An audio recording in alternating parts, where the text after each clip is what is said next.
a todos y a todas los que se fueron conectando hasta recién. Para los que no se hayan conectado en la primera clase, mi nombre es Daniela Mazavega y voy a estar como docente de esta materia, ¿sí? De esta asignatura, que es Introducción a la Química, comisión 13, por las dudas, porque a veces se generan esas confusiones. Y vamos a tener nuestros encuentros sincrónicos de 8 a 10 de la mañana, ¿sí? El horario que normalmente se anotaron, salvo que haya habido algún inconveniente y los cambiaron de comisión por cantidad de gente, pero si no, se respeta eso. Bien, nosotros la primera clase, como para retomar que quedó ya hace 2 semanas, bueno, yo les comentaba que la idea de esta asignatura es que nosotros podamos introducirnos a la química. Tiene un rol en su formación de introducirlos a una ciencia que quizás para algunos está muy lejana, otros está cercana porque vienen de alguna carrera relacionada o una orientación relacionada en la secundaria, eh, o bien, bueno, tienen facilidad, por así decirlo, pero que pueden como no tenerlo. Entonces lo que se vio a nivel general en la universidad es poder tener una pequeña materia, una pequeña asignatura que los pueda introducir. Entonces esta aclaración va más que nada porque nosotros en nuestras clases, ustedes me van a escuchar que yo les digo, bueno, y nosotros este tema lo vemos hasta acá. Todo lo que son asignaturas introductorias, ¿sí? De cualquier temática, tienen un cierto recorte, pero que tenemos la facilidad en lo que es la conexión con estas asignaturas de química, que yo les puedo decir, bueno, nosotros vemos hasta acá, pero después van a seguir avanzando en química general inorgánica, o creo que después de general inorgánica tienen una inorgánica más, o ya más especializadas, o lo ven en la parte de laboratorio, o lo ven en química orgánica. Entonces, esta va a ser una materia que está como punto de partida para las diferentes químicas que ustedes van a cursar a lo largo de su carrera.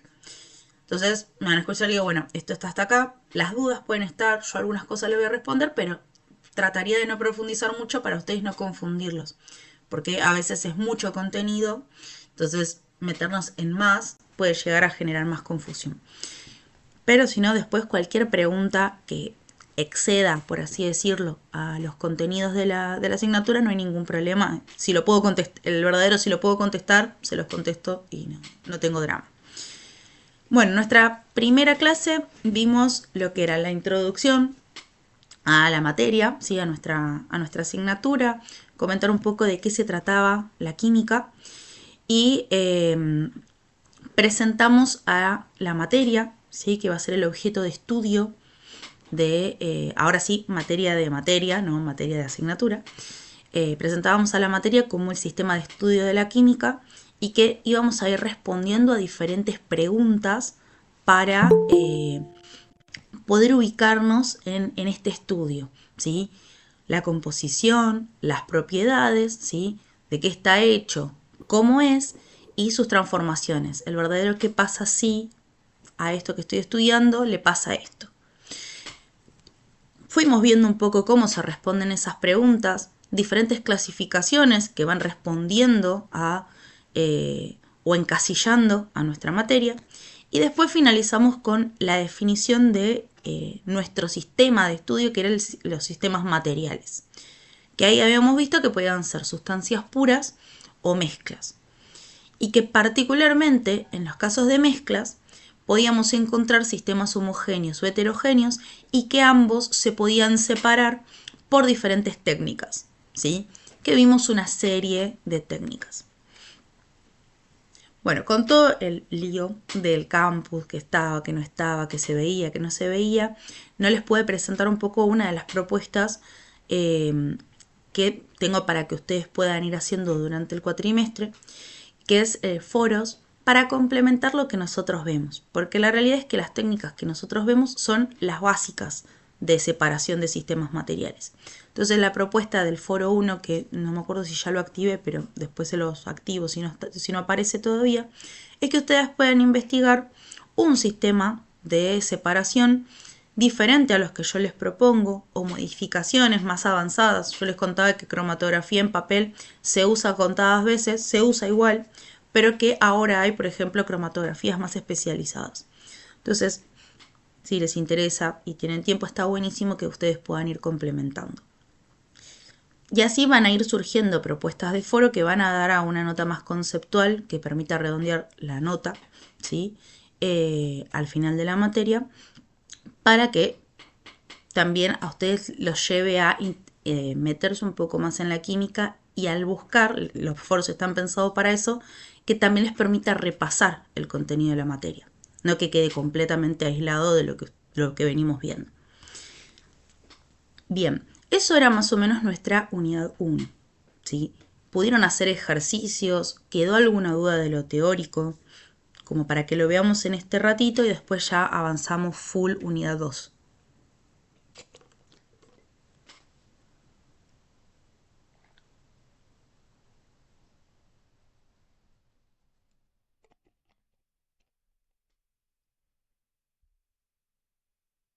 Yo todavía no me puse a hacer ejercicios, honestamente.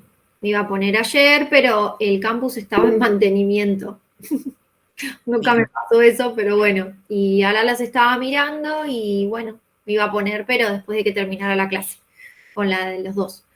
perfecto. Bien, allá no había ningún problema. Bien, si quieren lo que podemos hacer para también priorizar el tema de la teoría del 2 es hacemos un ejercicio de la guía, ahí agarro uno de la unidad 1, como para que ustedes puedan ir viendo cómo se resuelve. A ver, vamos a correr por acá.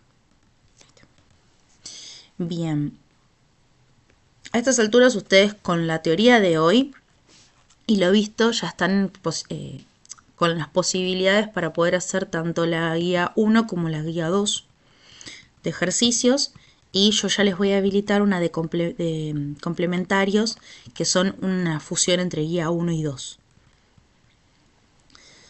Bien, quizás para comenzar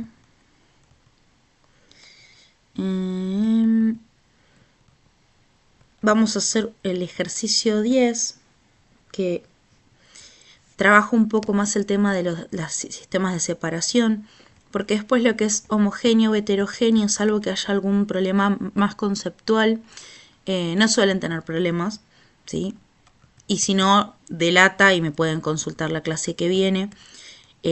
Recordemos que un sistema homogéneo, o también conocido como solución, es aquel que tiene una sola fase, o sea que nosotros visualmente podemos ver una sola porción, mientras que en un sistema heterogéneo tiene más de una fase, entonces visualmente podemos ver que hay dos o más porciones que podamos diferenciar visualmente, ya sea por turbidez, ya sea por color, si tiene burbujita, si no tiene burbujita, o sea, podemos ver visualmente qué es lo que está pasando. Valga la redundancia, o ver macroscópicamente, mejor dicho. Bien, el ejercicio 10 dice que ahora les comparto pantalla.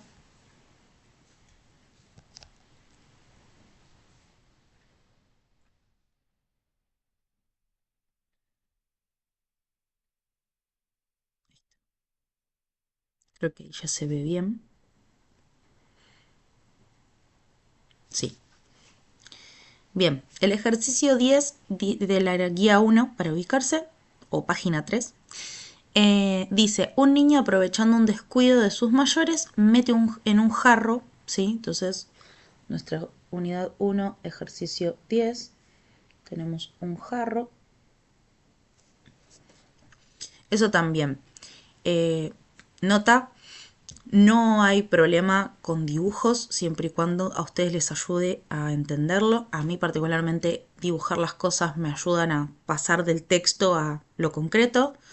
Y para ello no implica que ustedes tengan que mandarse un Picasso en el parcial.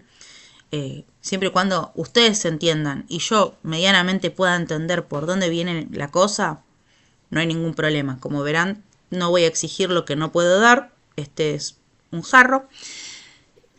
No se ve, profe. ¿No se ve? Yo veo. Yo sí.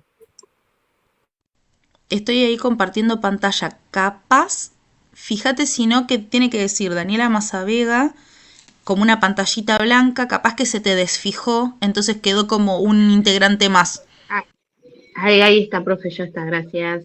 No, de nada. Me ha pasado que se desfija y es como era una carita más. Bien, entonces meten un jarro un puñado de fideos secos, ¿sí? De dalitos. Entonces ya acá tenemos fideitos. Bueno, ustedes sabrán entender que hay fideitos ahí.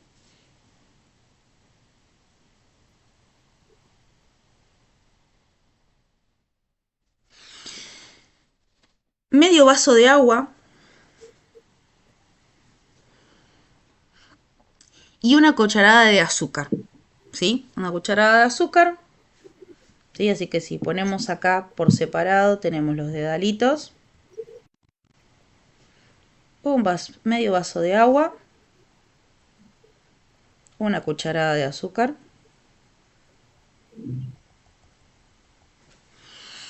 y medio vaso de aceite de oliva. Carísimo, pero bueno.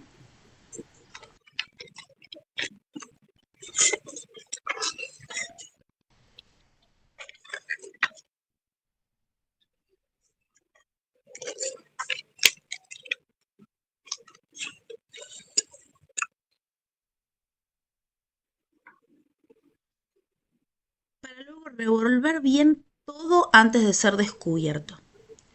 Entonces, con esto que a nosotros nos presentan, podemos teorizar un poco este revolver bien antes de ser descubierto.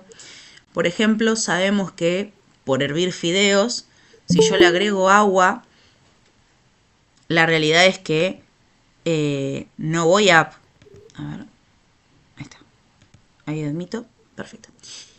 Si yo revuelvo bien el agua con los fideos no se van a disolver en el agua. Si yo revuelvo bien el azúcar, se va a disolver bien en el agua por las proporciones que nos están comentando. Y que si yo revuelvo bien el aceite, llegado el momento, se van a hacer una segunda fase donde el aceite me va a quedar arriba y un poco spoilé. ¿Sí? Entonces ahí podemos tener una idea de con lo que nos vamos a encontrar después de que mezcla el nene. Entonces así, visualmente, el enunciado nos pregunta, por un lado, proponer un procedimiento para separar todos los componentes de esta mezcla, indicando la secuencia de técnicas de separación y el material de laboratorio que deberíamos emplear para ello. Yo les voy a agregar, por el hecho de que nosotros no tenemos trabajos prácticos de laboratorio presenciales, les voy a subir un archivito también como para que ustedes vayan viendo los materiales de laboratorio que se pueden utilizar. Yo ahora se los voy diciendo, pero después les agrego un archivo como para que lo puedan ir viendo de qué se trata y que lo podamos ir retomando en las clases, más allá de que no lo podamos ver en físico. Y después el ítem B es la mezcla que preparó el chico, es una mezcla homogénea. Nos pregunta si es una mezcla homogénea. Yo hago la pregunta un poco más global, ¿es una mezcla homogénea o heterogénea? Y en caso de ser heterogénea, ¿cuántas fases ven? Entonces, quizás más sencillo es responder la primera pregunta para después armar el esquema de separación. Entonces, vamos primero con la B. ¿Este sistema es homogéneo o heterogéneo? Heterogéneo. Heterogéneo. Exactamente, es heterogénea. Ahora, ¿por qué es heterogénea? Porque el agua y el aceite no se mezclan y se pueden visualizar la diferencia entre uno y otro. Perfecto. Eso es una Los forma de fideos explicar. también están abajo, no se pueden mezclar. Exacto. Ahí nosotros tenemos varias fases. Si bien nosotros en el relato, si no nos hubiesen dicho, nosotros nos encontramos con el jarro este en cuestión. Entonces, podemos decir a simple vista que tiene tres fases, exacto, justo como decía Selene, el agua, el aceite y los fideos. Entonces es un sistema que va a tener tres fases y que si no nos dicen, quizás no podemos decir a ciencia cierta si son 3 o 4 componentes. Porque es el agua mezclada con, si no me acuerdo, era azúcar, ¿no? Sí, era azúcar. Lo que podemos llegar a ver, dependiendo la cantidad de azúcar que se agregó, que esto lo sabemos más que nada por vida cotidiana, es que cambia el color del agua cuando le mezclamos el azúcar, queda como un poquito más turbia. Entonces capaz que si vemos la mezcla, vemos un poco más turbio y decimos, bueno, acá en el agua hay algo, azúcar, sal, lo que sea, no lo sabemos, pero quizás hay un componente más. El tema es que a ciencia cierta no lo podemos decir. Entonces ahí visualmente podemos decir, es heterogénea porque tiene 3 fases. Ahora, interrogando al niño y que nos diga qué agarró, y nos dice las 4 cosas que agarró, ahí podemos decir que tiene 4 componentes.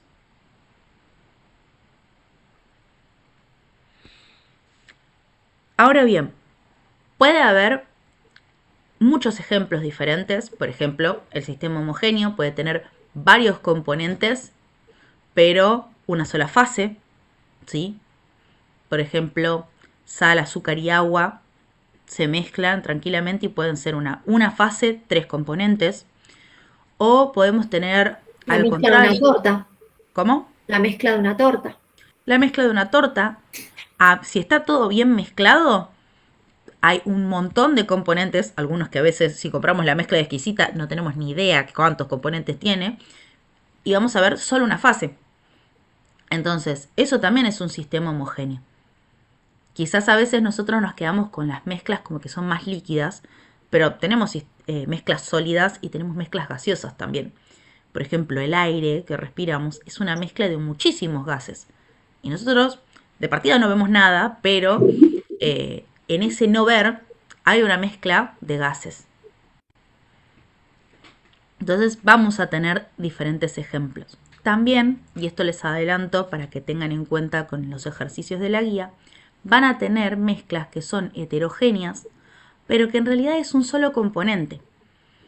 Por ejemplo, un vaso de agua con cubitos de hielo, yo veo 2 fases, porque veo cubito y veo agua líquida, pero que en realidad el componente es uno, agua. Entonces, hay diferentes casos. Lo importante es hacerse las preguntas de cuántas fases veo, ¿sí? Eso ya nos va a definir si se trata de un sistema homogéneo o heterogéneo. Y la identidad, ¿qué hay ahí? Entonces con eso respondemos la parte de componentes. Igual, profe, me pregunta, el vaso de agua con hielo, porque lo vi que está en el ejemplo, Sí. es heterogénea, pero porque ves 2 cosas, no porque realmente no lo sé, o sea, es un solo componente, pero no está homogeneizado, digamos, o sea, se ven 2, ok. Exacto. Es que ahí, fíjate que hay una palabra que nosotros usamos que ya medio que nos da la respuesta. No está homogeneizado, o sea que no va a ser homogéneo. Pero bueno, esto era lo que les decía en la primera clase. Las mismas palabras medio que nos van a llevar a. Salvo que nos encontremos con palabras que tengan nombres propios. Ahí no nos dan ni una pista. Pero si no, por lo general la misma palabra los va a ir llevando. Por eso voy a hacer mucho hincapié, que a veces a mí se me pasa cuando se los explico, de evitar los algos o los cosos, porque muchas veces el léxico químico a ustedes los va a ir guiando, los va a ir conduciendo a lo que necesitan. Bien, respondimos la B. Ahora la A, que es cómo separarlo. Con las técnicas que nosotros vimos, ¿sí? Esto también pista para el parcial. En el parcial no se les va a pedir ningún medio de separación que ustedes no hayan visto. Aunque haya más, la idea es pensar esquemas con las que nosotros vimos, ¿sí? Porque la idea tampoco es que para ustedes el examen sea un evento traumático. O sea, la idea es que ustedes puedan poner en práctica lo que nosotros fuimos aprendiendo. Si después uno en la vida va aprendiendo otras técnicas, no hay problema, pero en el parcial y en los ejercicios vamos a apuntar esas técnicas. Bien, bueno, secuencia de separación. ¿Cómo comenzarían a separar esto?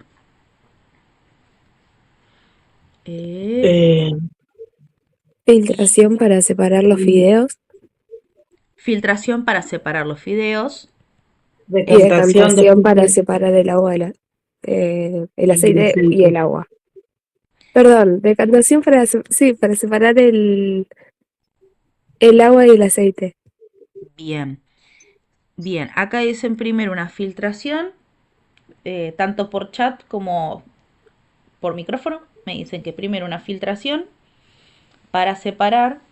Esto para los esquemas está muy bueno. Para Maya sí, dejo las clases grabadas. A veces tardo en procesarlas. Ahora cambié de compu, así que debería tardar menos. Pero si no, trato de entre jueves y viernes poder subirles las clases. Bien, primero decían una filtración. Lo que está bueno de esto es que en la filtración poder indicar qué es lo que se va. Entonces, filtración, se van los fideos. Sí.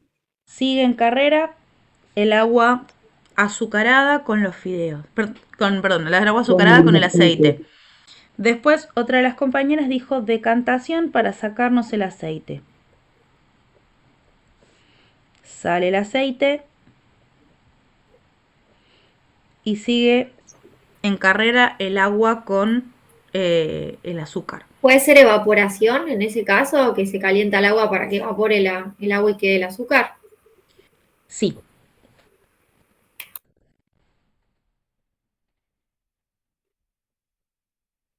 En este caso nosotros le vamos a poner que sí, porque la idea es eso, entonces ahí nos sacamos el agua por un lado y el azúcar por el otro. Pero un año, un cuatrimestre, me dijeron, pero profe, si lo calienta a esa temperatura se le va a hacer caramelo. Y tenían un repunto. El tema es que ahí, sí, nosotros ponemos evaporación como una esquematización más sencilla.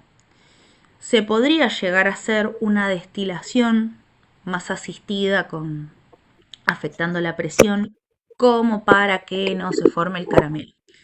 Pero dado el ejercicio 10 por 10, ¿sí? Por ser un ejercicio dentro de la vida cotidiana, una evaporación, fíjense que la filtración la podríamos hacer tranquilamente.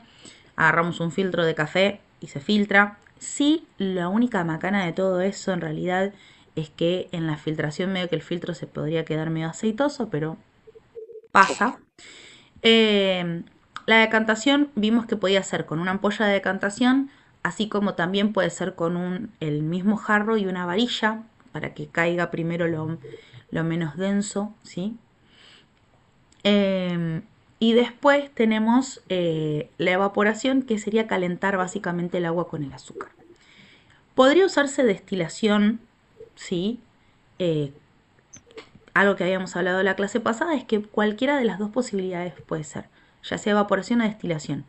En este caso, como el agua en sí misma, salvo que entremos en una crisis peor de la actual de agua, no voy a buscar recuperarla. Entonces, no necesitaría la destilación. Sí, es en el caso de que uno de los dos componentes necesito recuperarlo sí o sí. Eso ocurre cuando uno está trabajando, por ejemplo, con solventes medio caros o solventes peligrosos que si uno evapora, el vapor es tóxico, por ejemplo.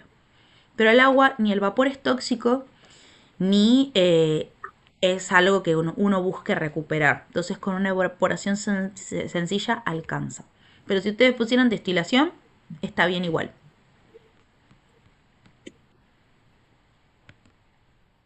Y si ustedes ven en la guía, en la última parte ustedes van a tener...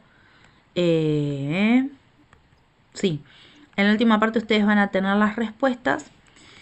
Y si tuviéramos que nombrar los materiales de laboratorio que podríamos usar, sería en la primera parte para separar los fideos con un filtro, ¿sí? Un filtro que permita sea lo grueso posible, que no permita pasar los fideos. Necesitaríamos los correspondientes vasos de precipitado como para sacar la mezcla y que la otra mezcla quede del otro lado. Después para la decantación necesitaríamos una ampolla de decantación o esto que habíamos dicho, vaso de precipitado y varilla.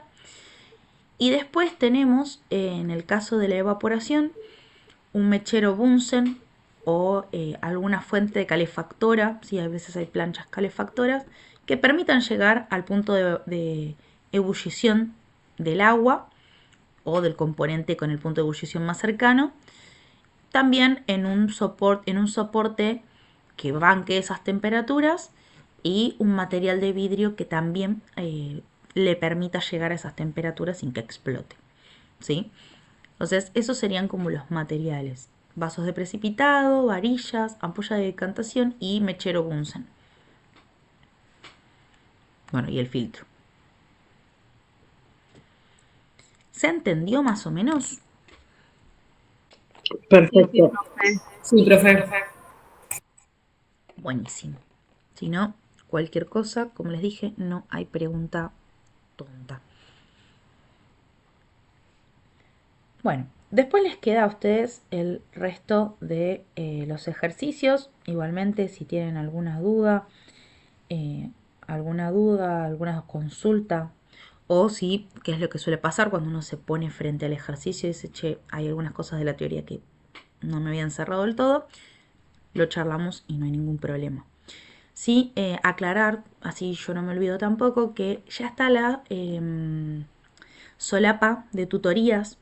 Ustedes tienen la posibilidad de tener tutorías en diferentes horarios y este cuatrimestre también se activó bastante rápido, para lo que suele ser, tutorías virtuales, para que ustedes puedan aprovechar, si les sirve el espacio para hacer los ejercicios o el típico hacerse violencia de hacer ejercicios.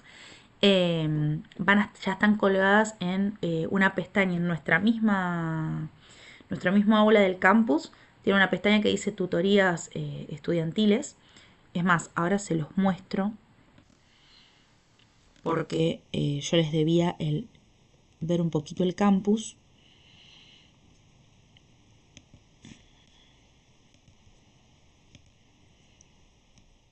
A ver. Ahí está. Se debería ver ahí. Ahí está.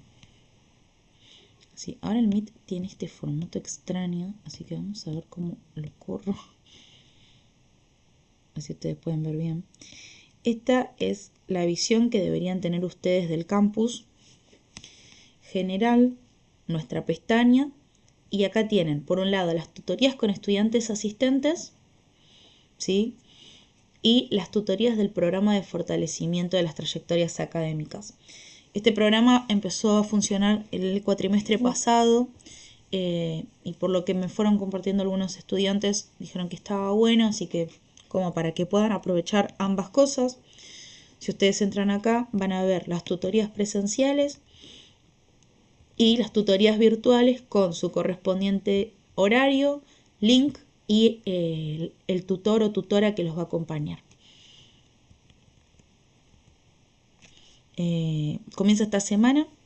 Profe, en Las caso de, aulas- perdón, buen día, Sí, Laura. buen día. Sí. En caso de las presenciales, ¿va a tener que haber una previa inscripción para eso? ¿O así como está publicado uno se puede acercar al CUI y presentarse? Uno se puede acercar tranquilamente. Ah, perfecto, perfecto. Muchas gracias. Hoy mismo se iban a ir a presentar a las aulas los y las estudiantes que van a estar este cuatrimestre con las diferentes comisiones. En el caso de las presenciales tienen tutores como medio asignados, pero que en realidad está abierto a todas las comisiones porque es acorde a los horarios que ustedes tengan. Hoy creo que se iban a presentar, nos habían pasado el tema contactos y eso, así que en todo caso, si a alguno le interesan las presenciales y ven que no figuran todavía las aulas y eso, me preguntan y yo trato de informarlo. Después tenemos el de las tutorías del programa de fortalecimiento, que ahí puede haber estudiantes avanzados o incluso egresados, y que sí lo que va a hacer es mixto, porque puede ser que en esos horarios estén tanto para introducción a la química o para química general inorgánica, porque se los consideran como las primeras materias de la química. Y acá pueden ver que tienen muchísimos horarios y que si tienen alguna duda, se pueden contactar con Magalí Bimeglio, que es está encargada de las tutorías del programa. Pero bueno, tienen como varios espacios para ustedes poder aprovechar las tutorías. Después en nuestra pestaña, la idea es hacerlo lo más ameno posible. Si algo no se entiende, estoy abierta a cambios para que les sea lo más fácil de acceder. Acá una mínima presentación y mis contactos como para que ustedes se puedan comunicar conmigo. Nuestro link de las clases sincrónicas, aclarando los horarios tanto para las comisiones de la mañana o de la noche. A veces no pongo 13 y 14 porque se hacen una mezcolanza, entonces aclaro mañana y noche. En la dinámica de nuestras clases que un poco les comenté, ejercicios y dudas de la clase anterior, que es lo que ya hicimos, la clase teórica que estaba cargada en el campus como para retomarla, y en nuestra clase sincrónica ver eso mismo y los ejercicios ejemplo. El tema que les había comentado la clase pasada, desde el cuatrimestre pasado ya las evaluaciones son de forma presencial escrita, salvo situaciones de fuerza mayor, que ahí se comunican conmigo por mail y lo vemos o llevamos el caso al coordinador del área como para evaluarlo. ¿Sí, Débora? Le quería consultar con respecto a la tabla, si vamos a tener nuestra tabla o nos dan fotocopia como suelen hacer. Lo hablamos y hasta lo que me comentaron, salvo que cambie algo más cercano al examen, la idea es que ustedes puedan llevar su tabla. Gracias. No, de nada.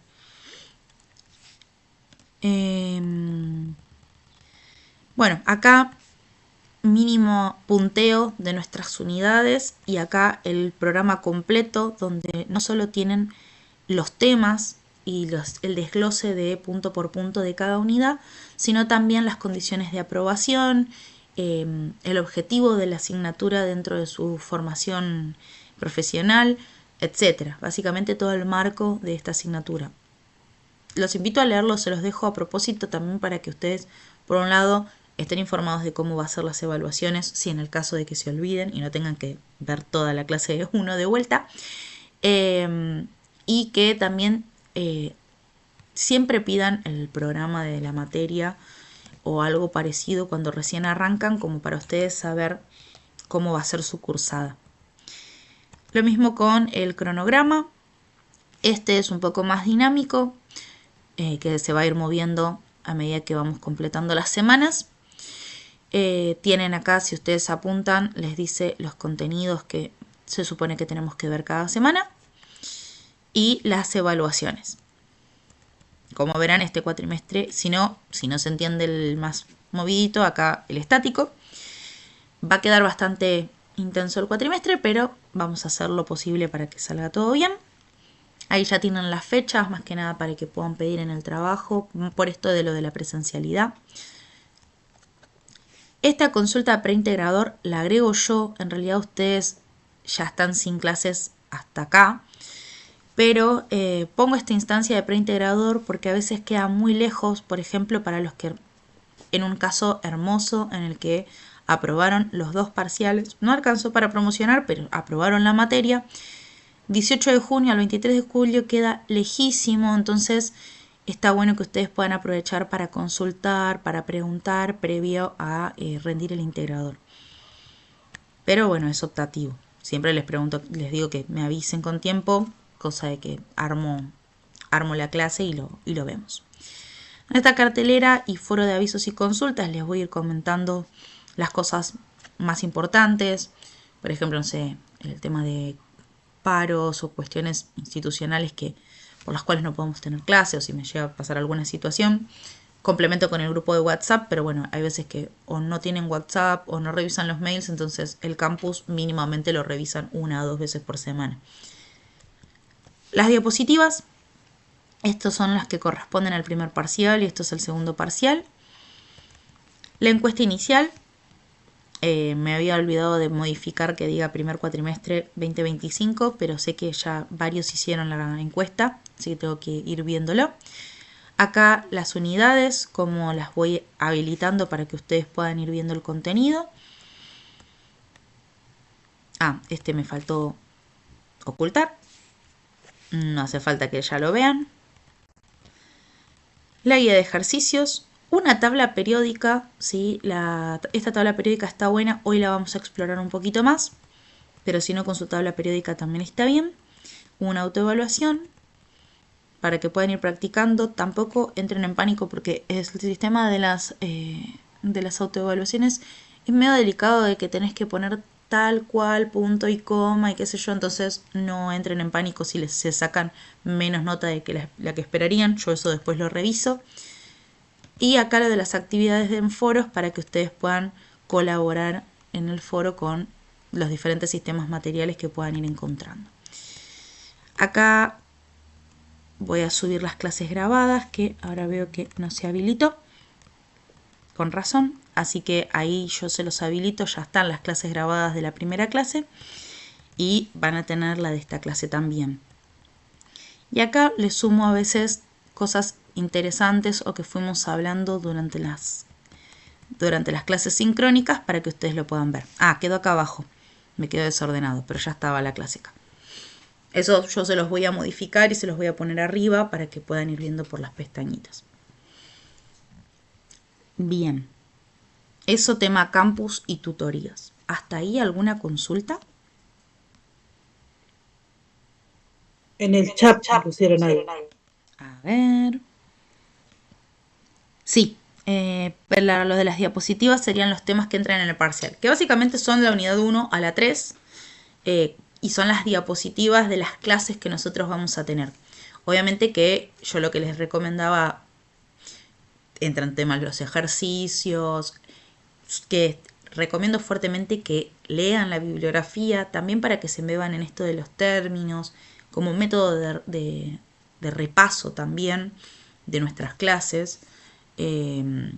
Así que recomiendo fuertemente que lean la bibliografía. Igual no son muchos capítulos por clase, la realidad es que es uno, o si son dos, por ejemplo, a veces son fraccionados, pues son pedacitos de... También, dependiendo de la clase, capaz que yo les sugiero el Chang y o el Brown. Entonces ahí entran se fijan en la comodidad de ustedes. Si le entienden más al Chang, van al Chang. Si le entienden más al Brown, van a uno solo. Eso también va a ser parte de que ustedes se vayan administrando para estudiar la asignatura ustedes.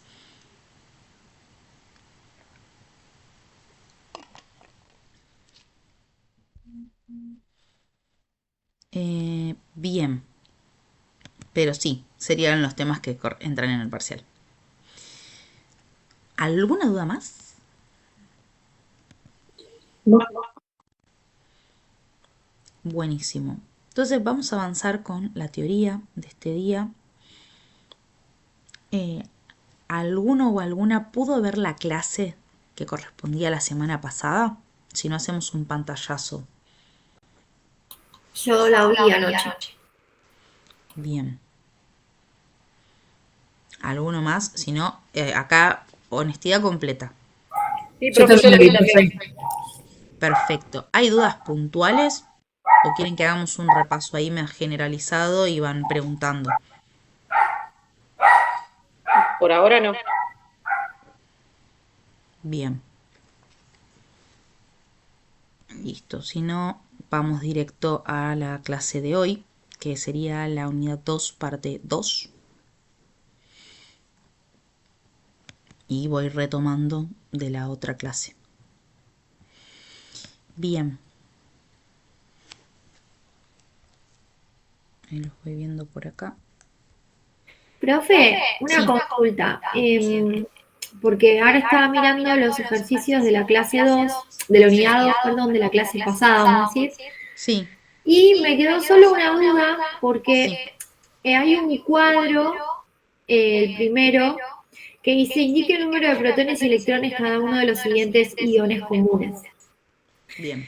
El del sodio estaba porque lo vi en el ejemplo, pero los otros dos, el resto, ¿cómo me doy cuenta yo? O sea, sí que sé que son positivos es porque ganan un protón, si son negativos es porque ganan un electrón, pero no me doy cuenta los números, ¿de dónde los saco? Bien. Eso tiene que ver con tabla periódica. Así que probablemente el ejercicio que vos viste necesitaba esta clase para poder hacerse. Ok, ahora sí, ¿de dónde lo saco? El otro, el primero sí, porque estaba en el ejemplo, pero Claro. Justo no sabía cómo hacerlo. Igualmente, en base a lo que vos comentaste, ahí hago una aclaración, ¿sí? Con respecto a la clase 1, que va, la parte 1, que es la parte de estructura atómica. Como vos dijiste, nosotros el átomo que nosotros consideramos como neutro, ¿sí? El átomo neutro, va a tener una determinada cantidad de protones, neutrones y electrones.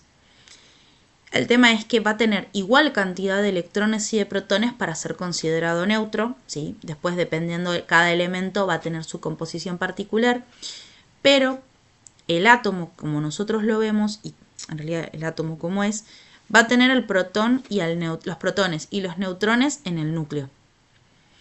Y los electrones los va a tener en los orbitales. Entonces, en el caso de los iones,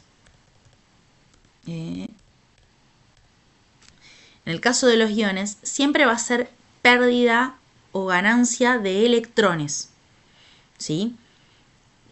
El ion, como definición, es un átomo o grupo de átomos, que vamos a ver que son los iones iones complejos, que tienen una carga neta positiva o negativa, ¿sí? Que ahí uno va a poder ver si es un catión o un anión. Pero fíjate que en ambas definiciones lo que sucede es o cede o acepta electrones, porque los protones van a estar en el núcleo. O sea que no es que gana protones, mantiene la cantidad de protones, pero lo que suele pasar es que o gana o pierde electrones. Claro, lo que quise decir es que le quedan más protones, pero en realidad era el electrón. Sí, me equivoqué yo, perdón. No, pero igual está bien, es una corrección por las dudas de que sea algo teórico o a veces es la forma en que uno se expresa, pero sí. Ahora, fíjate que el sodio, en su identidad, va a tener 11 protones y 11 electrones. Entonces, sabemos esto. El cloro va a tener 17 protones y 17 electrones. Esa información vos la vas a sacar de la tabla periódica. Entonces, por eso no podías hacer los ejercicios. Ok, gracias. No, de nada. Bien. Y con eso nos vamos a por qué es necesaria la tabla periódica, que justo la compañera dio un ejemplo de por qué necesitamos la tabla periódica, y las propiedades periódicas. Ya sea por haber tenido clases en la secundaria o por alguna razón, todos y todas hemos escuchado alguna vez tabla periódica. ¿Alguno nunca la escuchó a la tabla periódica?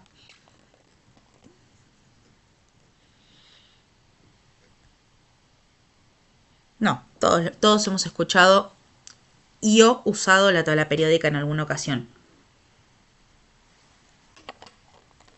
Bien, el tema es que algo que está bueno para poder aprender química es ver un poco el contexto histórico.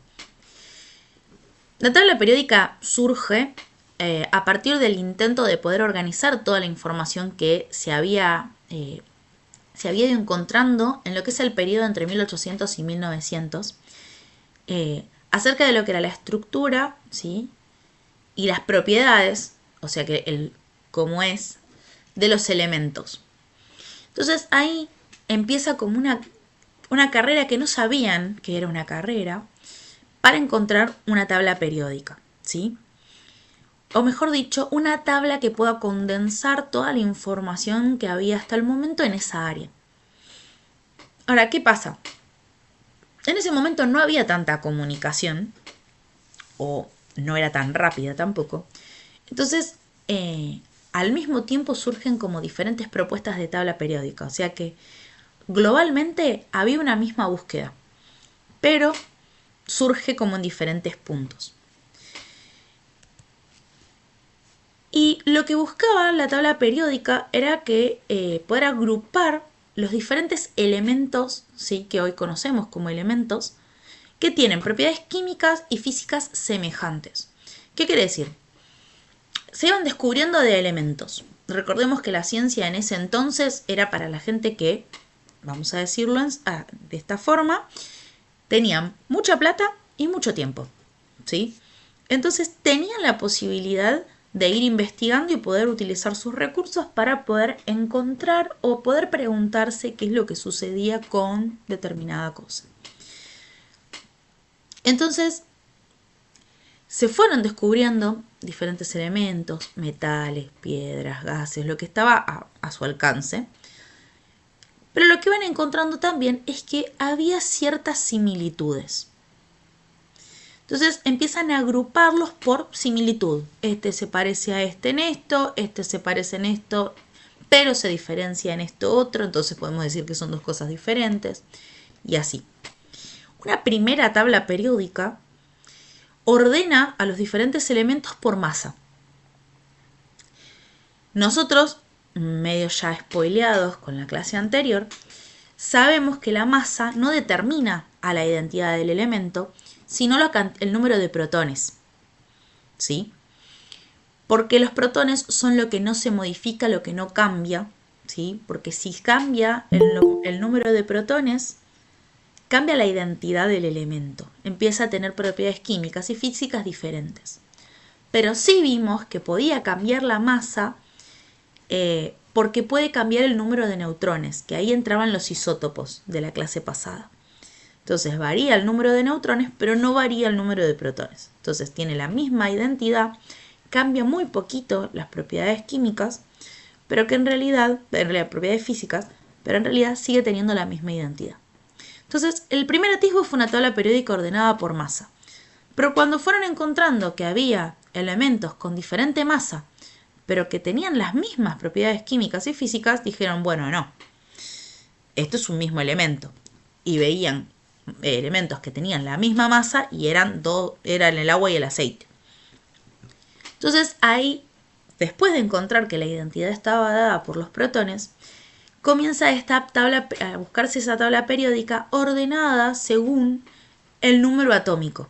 Y que el número atómico está dado por el número de protones. Entonces, si ustedes ven en la tabla periódica ese 1 al... que encima acá no estoy cumpliendo con mi propia regla de que ustedes a partir de ahora usan la tabla periódica como DNI. Pero si ustedes ven, ahora vengo.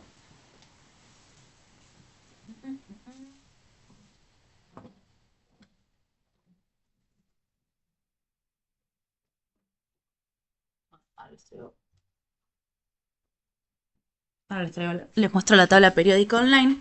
Si ustedes ven los diferentes números que ven en la tabla periódica, van a ver que no es ordenar porque sí, no hay un orden alfabético tampoco, ¿sí? Sino que están ordenados por el número atómico. Ahora, en vez de una tabla podría ser una fila, podría ser una lista, pero está acomodado como una tabla. Bueno, esa tabla va a tener, como toda tabla, filas y columnas. Si ustedes ven, es media rara el formato de filas y columnas, porque no es una tabla hecha y derecha. Las filas, ¿sí?, que van a ser las horizontales, lo que es horizontal van a ser los períodos, y las columnas, que van a estar en forma vertical, van a ser los grupos o familias. Y que tienen una razón de ser. En el caso más puntual de los grupos o familias va a ser de acuerdo a sus propiedades químicas. Pero van a ver que van a haber como unas ciertas coincidencias o similitudes por las cuales están agrupados de esta forma. La realidad es que hoy día se sigue buscando una tabla periódica que explique mejor lo que nosotros vemos en esta actual, porque van a escucharme decir todos estos elementos, pero, o sea, va a haber muchos peros en la tabla periódica, pero menos que los modelos anteriores. Pero sí es real que hoy en día hay otros modelos de tabla periódica, pero que como no terminan de mejorar completamente a la tabla periódica, no se propone. Entonces, por ahora se mantiene este modelo. Y eso es muy de la química o de las ciencias exactas, que nos manejamos por modelos o... por modelos, ¿sí?, que son idealizaciones que nos permiten estudiar desde ahí, pero también esos modelos se van reemplazando a medida que se le van encontrando problemas o limitaciones y que otro modelo las subsana. El modelo de la tabla periódica actual lo propone Mendeleev en 1867. En realidad empieza a hacer un atisbo, ¿sí? Y él lo que dice es que empieza a mirar, es este señor que ustedes verán acá. Gracias a Dios le puso tabla periódica y no le puso tabla Mendeleev, porque si no, ahí se nos hacía un poquito más difícil. Y él lo que dice es que empieza a mirar más detalladamente y a anotar los elementos con sus pesos atómicos y sus propiedades típicas. Veamos también que Mendeleev primero lo empieza a ordenar, como les decía, por los pesos y sus propiedades típicas. Entonces anotó cada uno en tarjetas separadas, o sea, podemos hacernos la idea de tipo las fichitas que nos hacían hacer en la primaria. Anoté cada una en tarjetas separadas y pronto me di cuenta de que las propiedades de los elementos tenían una dependencia periódica con sus pesos atómicos. Lo que Mendeleev a esa altura no sabía es que en realidad la dependencia no venía de sus pesos, sino que venía de sus protones, es decir, de su número atómico. Entonces, fíjense que había una cierta periodicidad. Arrancábamos con un gas inerte, metal reactivo y blando, gas inerte, metal reactivo y blando, gas inerte, metal reactivo y blando. Y acá, a excepción del hidrógeno, acá podemos empezar a ver un halógeno, otro halógeno. Entonces, él estaba viendo que en ciertos sectores se iba repitiendo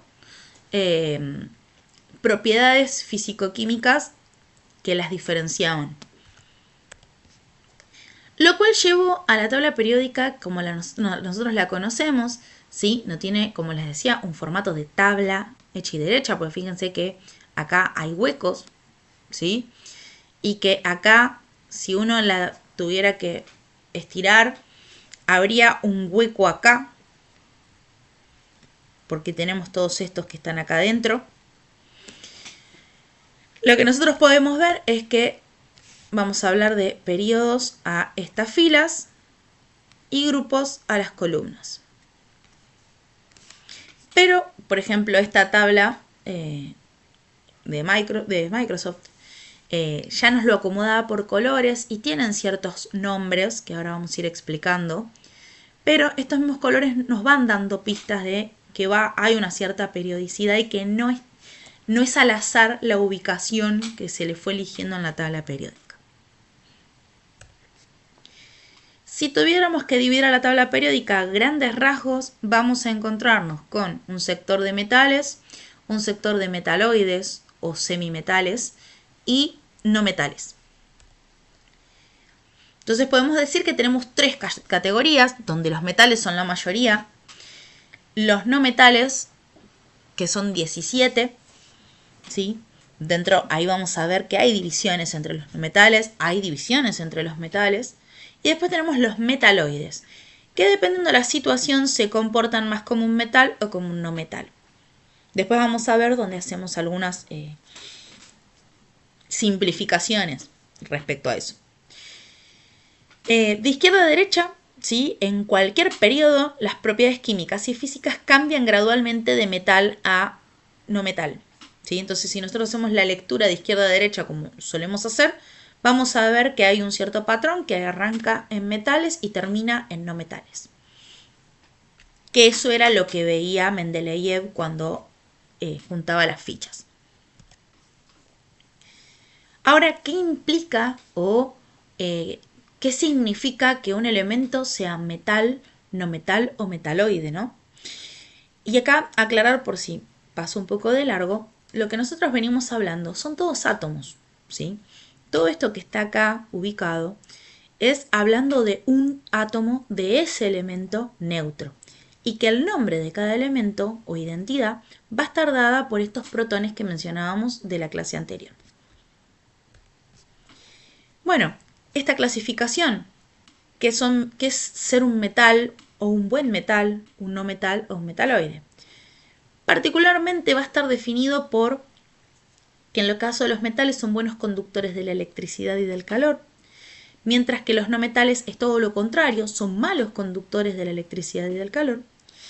Y en el caso de los metaloides, como les decía, son propiedades intermedias entre los metales y los no metales. El verdadero, una gran bolsa de gato que no termina de responder bien a ninguna de estas dos clasificaciones. Ahora, en el caso de los grupos, ¿sí? Van a representar la cantidad de electrones presentes en el último nivel. o, como podemos conocerlo de ahora en más, configuración electrónica externa. En la clase pasada, lo que presentábamos en las diapositivas y en los videos es que nuestro átomo va a tener un núcleo donde van a estar los neutrones y los protones, y los electrones van a estar subdivididos en capas o niveles, ¿sí?, donde se ubican los diferentes electrones. Como que se podría decir en la simplificación de ese modelo de átomo, que están como encasillados en zonas estos electrones. Y que la última capa o el último nivel, que es el que nos va a importar más a nosotros en Introducción a la Química, se lo denomina configuración electrónica externa. Y que esos electrones van a ser los más susceptibles a interaccionar con el entorno. Entonces, los iones se van a formar a partir de la pérdida o ganancia de esos electrones. Los enlaces, que nos corresponde ver a partir de la clase que viene, se van a formar a partir de esos electrones y no de los internos. Entonces, la configuración electrónica externa va a cumplir, ¿sí?, esta función de interacción con el exterior y con todo lo que son los cambios químicos que va a tener ese elemento o átomo. Y a esos electrones que están ubicados en esa zona que decimos, se los va a conocer también como electrones de valencia. Entonces, esos electrones de valencia van a ser como nuestra moneda de cambio a la hora de interaccionar estos átomos. Así que ahí ingresan dos conceptos importantes: configuración electrónica externa y electrones de valencia. Pero que acá lo importante, en los grupos nos va a dar esta información. Entonces fíjense cómo en qué grupo está, ya nos está dando información. Porque el objetivo de la tabla periódica, aparte de condensar la información, es que uno no tenga que tener de memoria toda la data, sino que al aprender a leer la tabla periódica, uno ya puede extraer esa información. Entonces, el objetivo de esta clase particularmente no es que ustedes se memoricen la tabla periódica a los Sheldon Cooper de Big Bang Theory o de cualquier cliché de científico loco que se memoriza todos los elementos en su orden, sino que ustedes con los contenidos que vemos aprendan a leer la tabla periódica y exprimir toda la información. Entonces, que realmente la tabla sea para ustedes un instrumento para poder trabajar y estudiar la química. Ahora, esa información que nos brinda el grupo es porque al grupo se lo denomina por número y o letra. Hay dos numeraciones. Hay una que va del 1 al 18, que no nos da tanta información.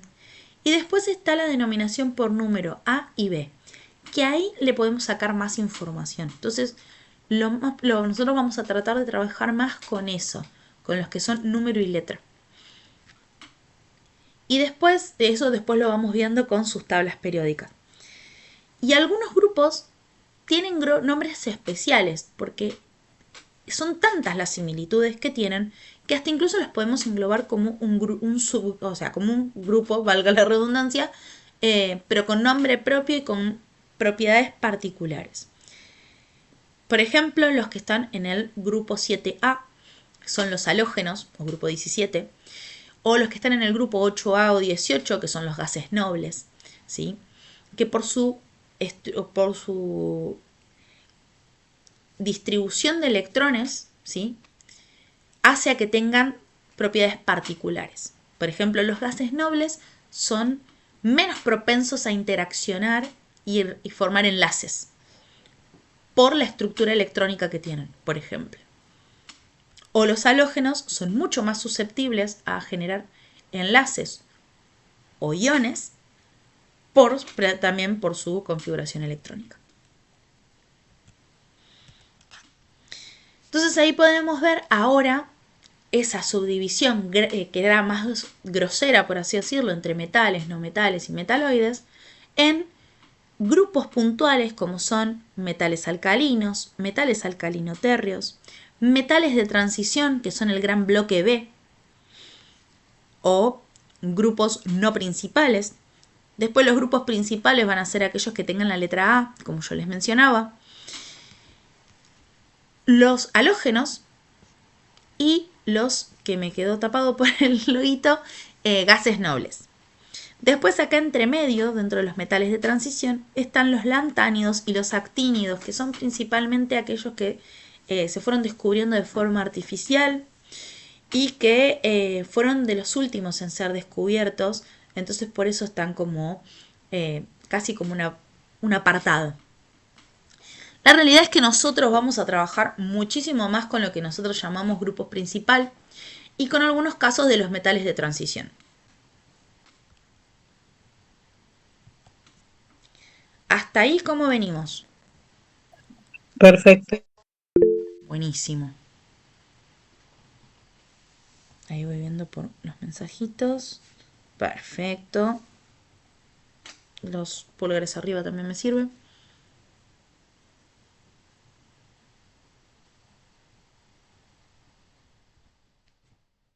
Bien. Buenísimo, entonces. Sí, no llego a ver el nombre, pero alguien que levantó la mano. Antonella Márquez. Listo. Antonella.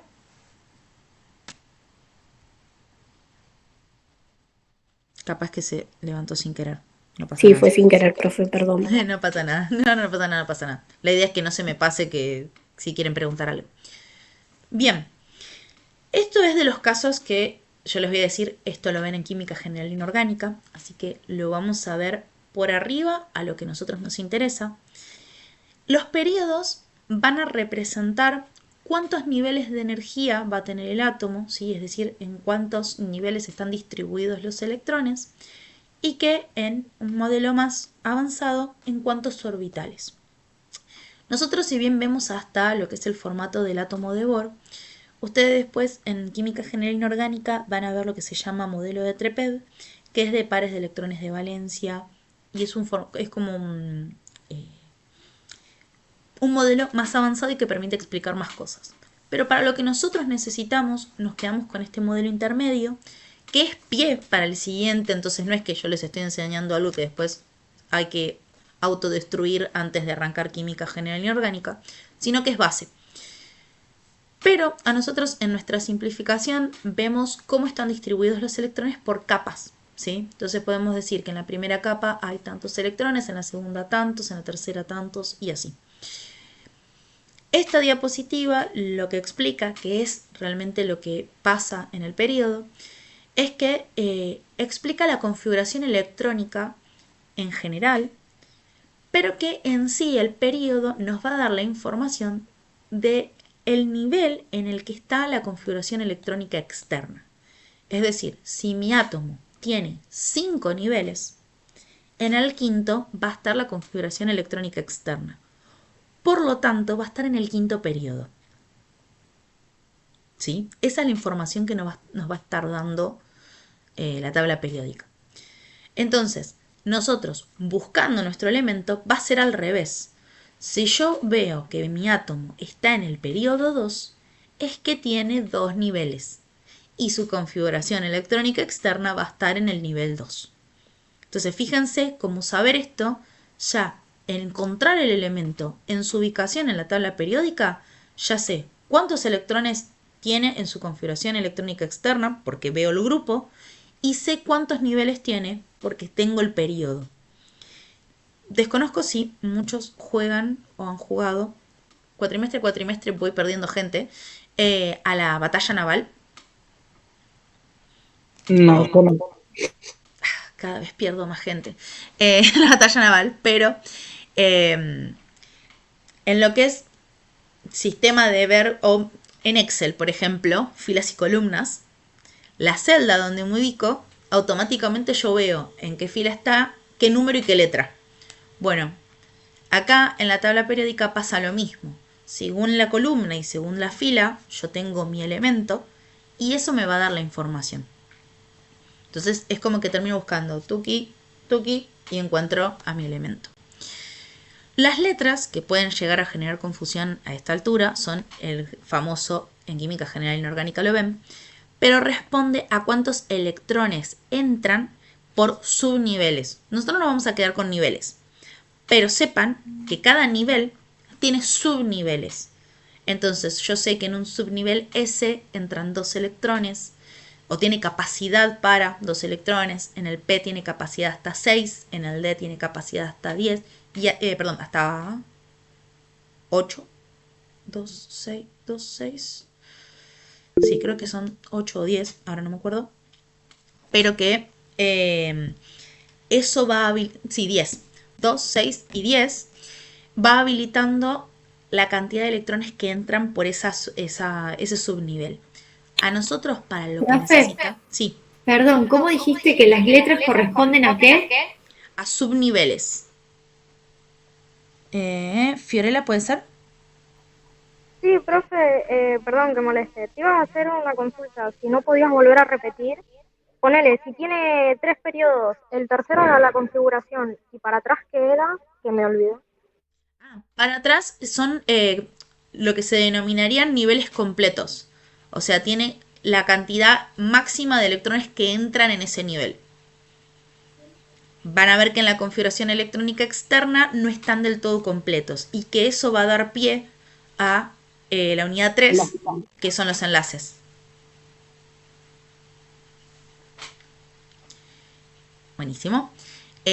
Bueno, a lo que me preguntaba Jessica, sí, cada letra nos va a ir diciendo cuántos electrones entran por subnivel.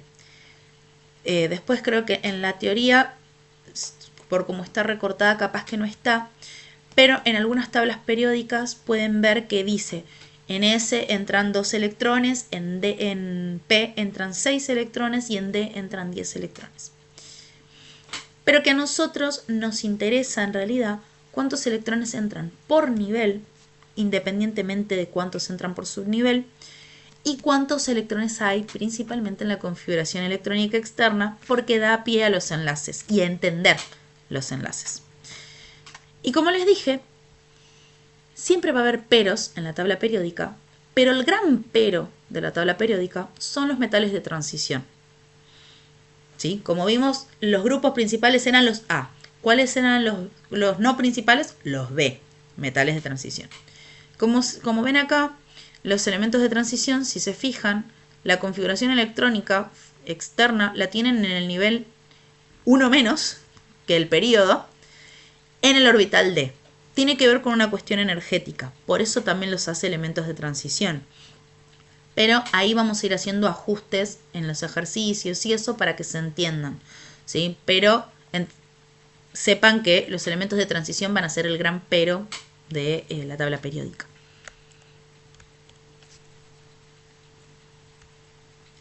Bien, propiedades físicas y químicas de nuestros elementos. Hasta ahora pudimos hablar de cuántos electrones tienen y dónde están ubicados, porque los protones y los neutrones medio que no juegan un papel tan importante, salvo en el caso de los protones el número atómico, que es lo que nos va a permitir ordenarlos en la tabla periódica, y que los neutrones, su importancia radica en dos cuestiones: en su aporte a la masa del átomo y en si se trata o no, en realidad si se trata de qué tipo de isótopo se trata.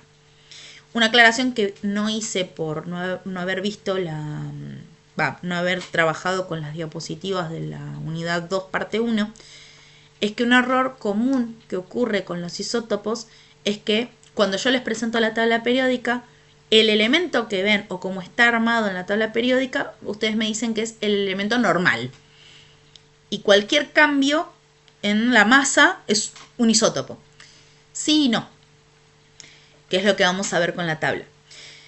En la tabla periódica vamos a tener el elemento con su número atómico, que eso no puede cambiar porque es su identidad, y la masa que ustedes van a ver en la tabla periódica va a ser una masa atómica relativa o promedio, y que va a ser un promedio entre los diferentes isótopos que existan. Entonces, todo es un isótopo, ¿sí? Entonces, un hidrógeno con masa 1, 2, 3 son 3 isótopos diferentes, aunque en la tabla periódica me aparezca como promedio el hidrógeno con masa 1.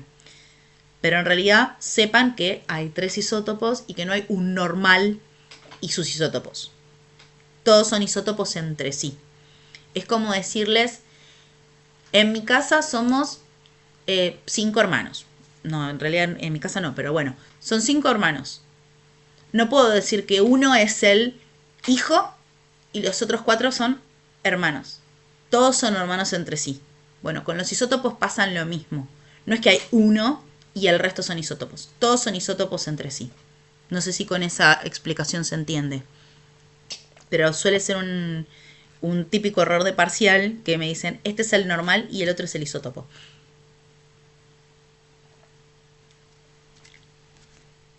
Si no, después lo retomamos, tranqui. Bien, y con el tema de propiedades físicas y químicas, que yo les decía, hasta ahora dijimos cantidad y ubicación, pero ¿qué es lo que hace? O sea, ¿qué explica o qué vieron estos científicos a la hora de decir tienen propiedades físicas y químicas similares? Bueno, ¿qué son esas propiedades? En el caso de las físicas, están relacionadas al núcleo y su estructura.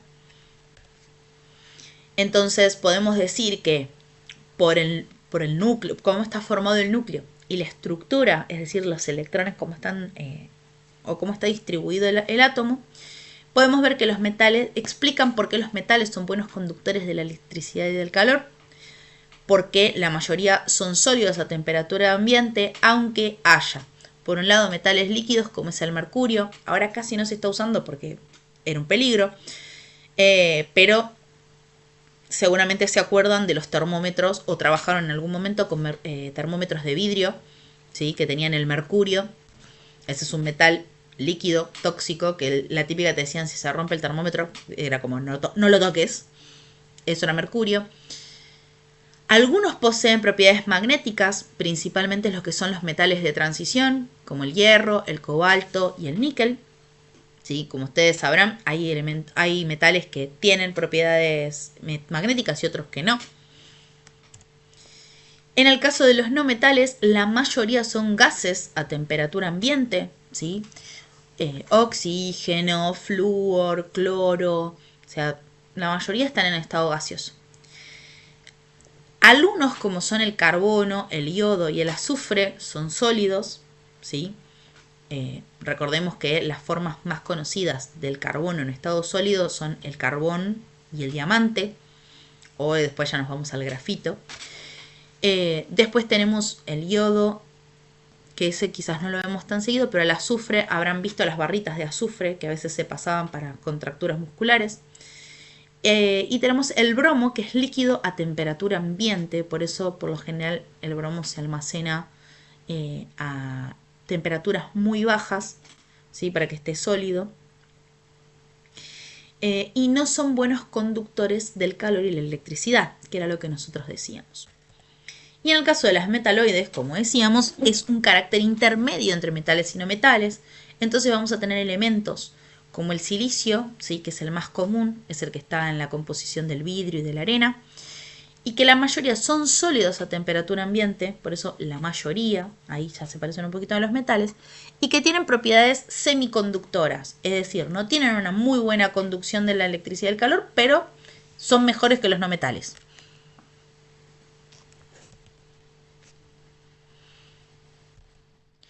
Ahora, respecto a las químicas, ¿sí? Todo lo que son las propiedades químicas, van a estar relacionadas con el número de electrones de la configuración electrónica externa. Por eso decíamos que era súper importante poder trabajar con esto. En el caso de los metales, van a ver, por su también, que lo vamos a poder estimar por su pertenencia a los grupos 1, 2 y 3, van a tener alrededor de 1, 2 o 3 electrones en su última capa. Van a tener una tendencia a perder electrones, es decir, que forman cationes, y que se van a combinar generalmente con no metales. En cambio, los no metales van a tener entre 4 a 7 electrones en su última capa. Vamos a tener no metales que tienen 8, pero no van a poder combinarse, no van a responder a esto de combinarse con o generar iones, sino que van a estar tipo inertes, como su nombre lo dice. Estos no metales suelen ganar electrones, o sea, van a tener una tendencia contraria a la de los metales. Entonces, al ganar electrones, ganan esta carga negativa formando aniones. y se van a combinar con metales formando lo que nosotros conocemos como sales, que cuando veamos la parte de nomenclatura vamos a ver qué son esos nombres. Y después tenemos los metaloides, ¿sí? Esta gran bolsa de gatos que tiene 3 o más electrones en su última capa y pueden reaccionar tanto con metales como con no metales. Y que vamos a ver en la clase que viene dónde los vamos a encasillar generalmente a los metaloides para poder clasificar estas uniones químicas. Pero fíjense que esta configuración electrónica externa va a ser la que nos va a permitir explicar cómo interaccionan los metales, los no metales y los metaloides formando otras estructuras. ¿Qué es lo que nosotros habíamos visto? Vamos a ver cómo sustancias simples se transforman en sustancias compuestas por estas interacciones. Entonces ahí hilamos con nuestra unidad 1. Bien, vimos qué son las propiedades físicas, qué son las propiedades químicas, pero ¿dónde está la palabra periódico que me vendieron de la tabla periódica? Bueno, estas propiedades periódicas que permite explicar o acercar la tabla periódica son 4, pero nosotros vamos a ver puntualmente 3. Estas propiedades periódicas se van a relacionar con su posición en la tabla periódica, es decir, permite explicar por qué tienen esa posición particular en la tabla, es decir, con su número atómico o Z, ¿sí? Ahí recordamos que el Z es el número atómico, el A es la masa atómica, ¿sí? Como para ir recordando conceptos de la clase pasada. Importante para comprender el tipo de enlace o unión química en los compuestos simples, ¿sí? Lo que yo les venía comentando. Y útil para predecir el comportamiento químico. Entonces, acá yo menciono 3 propiedades periódicas. Hay una cuarta que no se la clasifica como propiedad periódica del elemento porque tiene como una justificación. Igualmente nosotros vamos a ver la base teórica de estas 3, pero vamos a hacer más foco en las primeras 2, es decir, con radio atómico y radio iónico y energía de ionización. La afinidad electrónica la vamos a explicar porque la van a ver en la teoría, la van a ver en bibliografía y van a decir ¿y esto qué es? Y permite explicar algunas cosas, pero nosotros vamos a hacer más foco en lo que es evaluarlo y trabajarlo a estas 2, radioatómico y energía de ionización. Y la cuarta que ahora yo les comento qué es. En el caso del radioatómico, ¿sí? Con esta modelización del átomo como una esfera, ¿sí? O mejor dicho, con una pequeña esfera que es el núcleo y los orbitales, vamos a hablar de que el tamaño total es hasta donde se extienden los electrones. Entonces ahí lo modelizamos como una esfera. Y el radioatómico, acá vamos a hacer una aclaración de teoría, va a ser la distancia desde el núcleo, ¿sí? Desde el núcleo hasta el nivel más externo del átomo. Pero hay una realidad que químicamente hablando o experimentalmente hablando no se puede aislar o es muy difícil aislar un solo átomo de cada elemento para medir desde el núcleo hasta el electrón. Entonces, las técnicas que se han utilizado para poder medir el radioatómico es a partir de medir la distancia entre los núcleos, ¿sí? La distancia media entre los núcleos de 2 átomos de misma identidad unidos entre sí. Entonces van a encontrar una definición similar a la que yo les estoy diciendo ahora en la bibliografía, pero que tiene que ver con la forma experimental en que se obtuvo ese radio. Permite estimar que la distancia del núcleo hasta el electrón más externo sería la mitad, ¿sí? Ahora les muestro con un dibujito para que se entienda eso.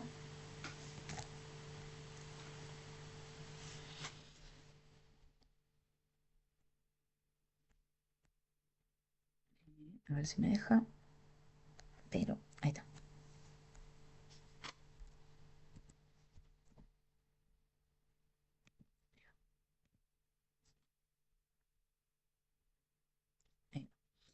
Entonces,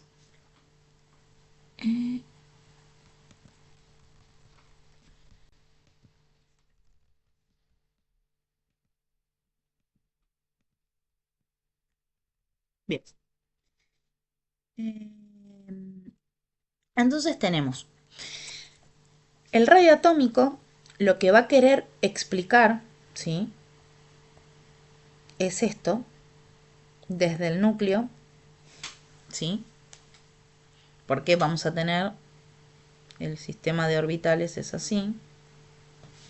Entonces la distancia es desde el núcleo hasta el electrón más externo. Una simplificación es esta. Pero lo que vamos a ver es que experimentalmente determinar esto no es tan fácil. Entonces, lo que nos muestra, ¿sí? La forma en que se descubre, por así decirlo, este radio es midiendo, en realidad, la distancia de los núcleos cuando se unen dos elementos de la misma identidad. Entonces hacen esto. Esto dividido 2. Entonces esto más o menos va a ser el radio atómico. Es una aproximación, porque a ciencia cierta no sabemos si ese radio se modifica un poco por la unión. Pero como es experimentalmente hablando es lo más cercano a poder sacarlo, van a ver que según la bibliografía o se habla de esta aproximación de decir, bueno, este es el radio atómico, o el radio atómico es esta distancia entre los dos, distancia media entre dos núcleos del elemento. ¿Débora? Sí, entonces sería en la unión de, por ejemplo, dos hidrógenos, sería la distancia entre que hay entre un hidrógeno y un hidrógeno dividido 2. Claro, la distancia entre los núcleos, Claro, entre de los dos núcleos. hidrógenos unidos entre sí, dividido 2. Ok.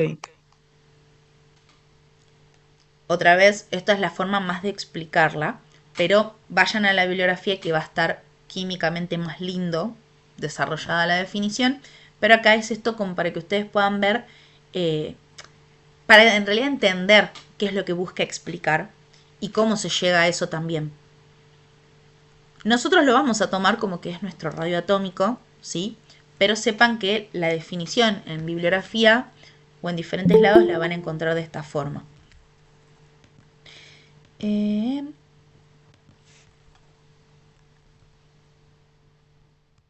Bien, para los que llegaron hace poquito, pongan nombre y apellido en el chat, por las dudas de que no les haya avisado o no hayan llegado a la parte para explicarlo. Volvemos a Meet. Y vuelvo a compartirles. Renovar.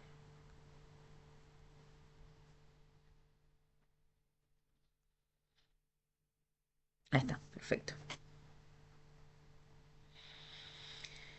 Bien, entonces seguimos con el radio atómico.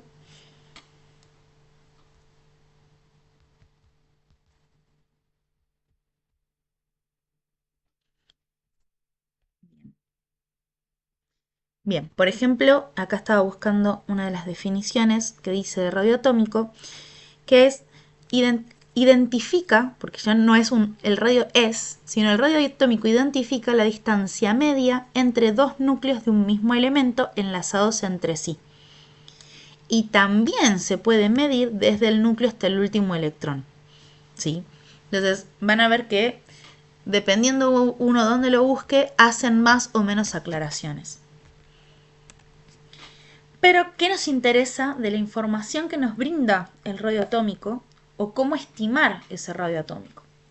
Bien, la tabla periódica nos va a permitir, ¿sí? Y acá voy a hacer una aclaración enorme, que la tabla periódica nos va a permitir aproximarnos a, pero no es una definición o explicación química decirme que el radio atómico de el hidrógeno es más a ver, por ejemplo, es más chico que el del calcio porque el radio aumenta cuando aumenta el periodo. Eso no es una explicación química, ¿sí? A lo sumo es una regla memotécnica que nos permite la tabla periódica. Entonces, en el parcial, que esto sí lo aclaro,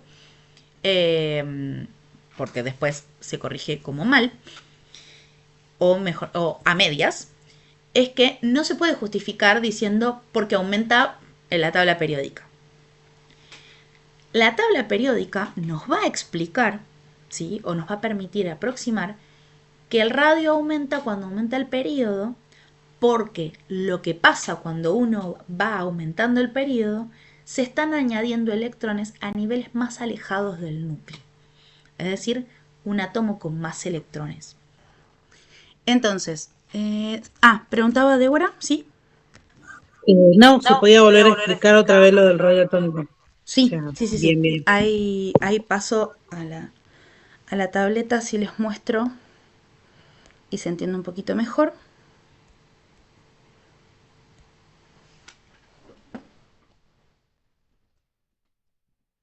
Bien, a ver, ahí ya debería dejar... No, a ver, no los compartí todavía. Ahí está. Compartir. Ahí va. Bien, entonces, podemos decir que el radio atómico, por definición, ¿sí? Era la distancia entre los dos núcleos, la distancia media, ¿sí? Entre los dos núcleos, ¿sí? De dos elementos iguales unidos entre sí. Que habíamos dado el ejemplo del hidrógeno. El hidrógeno tiene un solo nivel, ¿sí? Entonces ahí interaccionan estos electrones. Este sería el radio atómico. O la otra forma de verlo, la distancia del núcleo al electrón más externo de nuestro átomo. Ahora, numéricamente hablando, solo en la tabla periódica online o en bibliografía podemos encontrar los tamaños, ¿sí? Porque experimentalmente hablando están. Pero la tabla periódica lo que nos va a poder permitir con su orden, ¿sí? Es estimar qué elementos tienen mayor o menor radio atómico entre sí. Y que eso se puede estimar con la posición en la tabla periódica. Pero lo que yo les decía es que hay una explicación de por qué es así. Entonces vamos al ejemplo puntual. Una de las cosas dice aumenta cuando aumenta el periodo. Entonces nos dice que la tabla periódica va a haber mayor radio atómico cuanto de arriba para abajo, es decir, cuanto mayor es el periodo. Pero ¿qué pasa? ¿Por qué aumenta cuando aumenta el periodo? Lo que nosotros vimos es que a mayor periodo, ¿sí? Nos estaba indicando el último nivel alcanzado por la configuración electrónica externa. Entonces, que a mayor periodo hay mayor cantidad de niveles alcanzados. Y los niveles tienen electrones. Entonces, a mayor periodo, mayor el nivel alcanzado, por lo tanto, más lejos está el electrón más externo, valga la redundancia. Entonces, un hidrógeno que tiene un solo nivel, con un solo electrón, va a tener menor radio que, por ejemplo,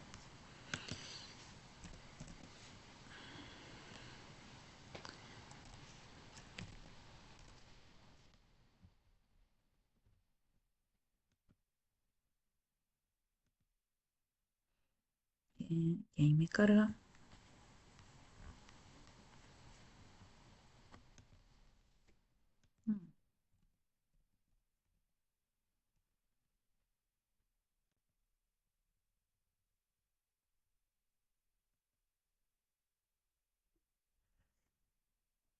La tabla periódica online, por ejemplo, ahí la puse, va a salir en pantalla en la grabación, Pero, por ejemplo, el hidrógeno que tiene un solo electrón en su última capa va a tener mayor radio que, por ejemplo, el sodio. Perdón, va a tener menor radio atómico que, por ejemplo, el sodio, ¿sí? Porque el sodio tiene 11 electrones distribuidos en 3 niveles. 2 acá. Esa es toda información que podemos sacar de la tabla periódica, que ahora después les voy a explicar cómo se hace. 8 acá y 1 en la última capa. Pero ¿qué pasa? Este está en el periodo 1, por eso el último nivel alcanzado es 1. El sodio tiene periodo 3, tiene 3 niveles, entonces no va a ser lo mismo la distancia del núcleo a un nivel que el núcleo a 3 niveles. ¿Sí? Va a ser mucho más grande. Entonces, a eso se refiere con que aumenta cuando aumenta el periodo, o que el radio atómico... acá lo puse al revés. Aumenta cuando aumenta el periodo, es decir, el menor radio atómico a mayor radio atómico. ¿Sí? Tiene que ver con esto, que a mayor periodo alcanzado, o sea, mayor nivel alcanzado, más distancia va a haber entre el núcleo y el electrón más externo. ¿Sí? Entonces, la justificación químicamente correcta es: el hidrógeno va a tener menor radio atómico que el sodio porque al tener menor cantidad de niveles, menor va a ser la distancia del núcleo al electrón más externo. ¿Sí? Tiene que ver con eso. Que después uno pueda estimar rápidamente al agarrar la tabla periódica y verlo, perfecto. Entonces, con la regla mnemotécnica ustedes ya saben cuál es la respuesta correcta. Ahora, cuando vayan a justificarlo, no lo justifiquen por la posición de la tabla periódica. No. Tiene que ver con esto. ¿Hasta ahí se entendió?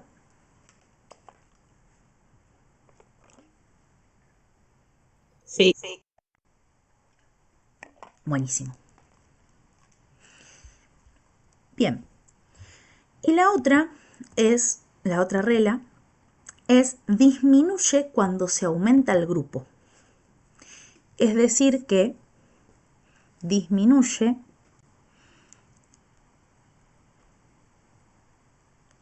cuando aumenta el grupo.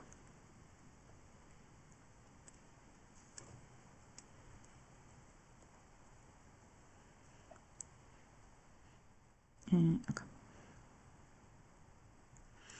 Es decir, disminuye cuando aumenta el grupo. Es decir, que leyendo de izquierda a derecha, los radios más grandes van a estar acá y terminan en los más chicos acá. ¿Sí? ¿Por qué? Vamos a dar el ejemplo de el hidrógeno, grupo 1, con el helio, grupo 2.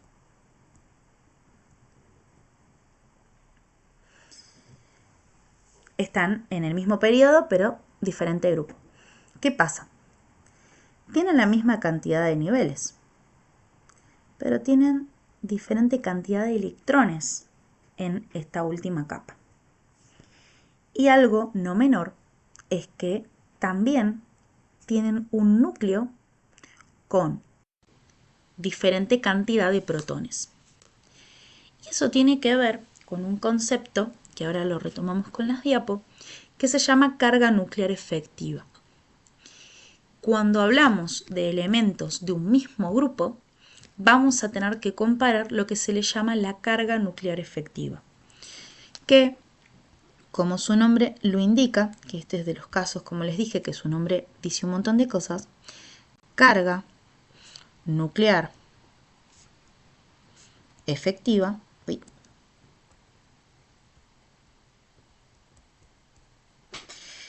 habla de la carga, o mejor dicho, la carga nuclear, que nosotros sabemos que el núcleo tiene neutrones, que son neutros, y protones, que están cargados positivamente. O sea que la carga nuclear va a estar asociada a protones.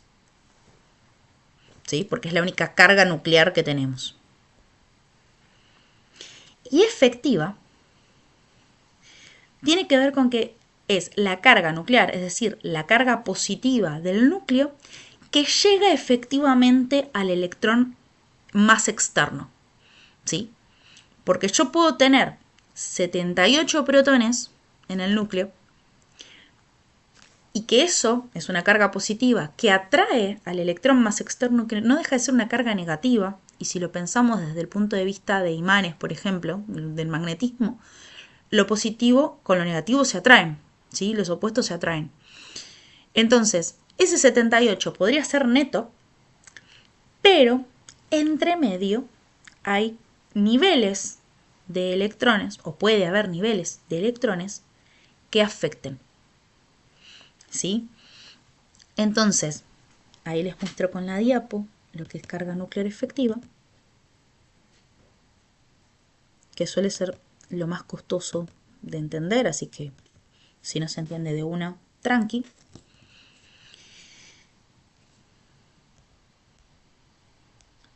Ahí voy, así los voy viendo. ¿Ya se ve la diapo?